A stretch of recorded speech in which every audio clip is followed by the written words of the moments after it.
bet vismaz pēc pagājušā gada pieredzes atklāja tādas vietiņas Latvijā, kur nebija būtis, un visnotaļ arī tādas ceļas, pa kuriem nebija braucis. Un diena tika pavadīta ļoti jauki un patīkām emocijām bagāti. Un rezultāti?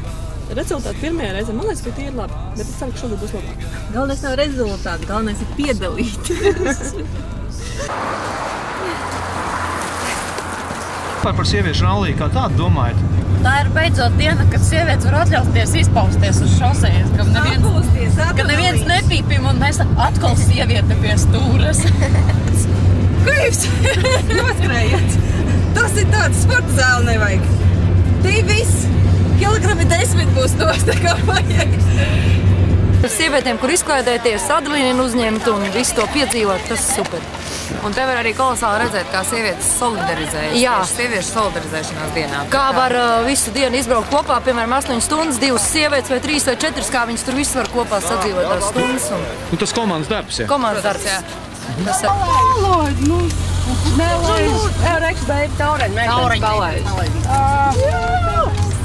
Nu, kā sieviešu diena rallijas kopā, kāds vērtējums? Forši, mums ļoti patika. Kas bija labākais? Pasākums. Bonusi.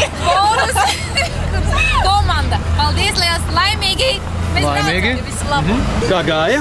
Nu, nenormāli forši. Ļoti, ļoti garš ceļš, bet nu fantastiski vienkārši. Tas bija super.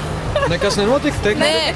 Vienreiz kārtībā. Mēs apriņķojām vienreiz ap savu asi 360, bet 360 dzīvē ir pilnīgi pieļaujas. Super. Mēs esam finišā!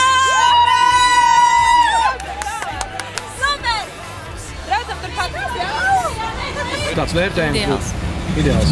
Jau 3. gadu pēc kāds vērtējums. Brauksiet arī nākamgad? Protams.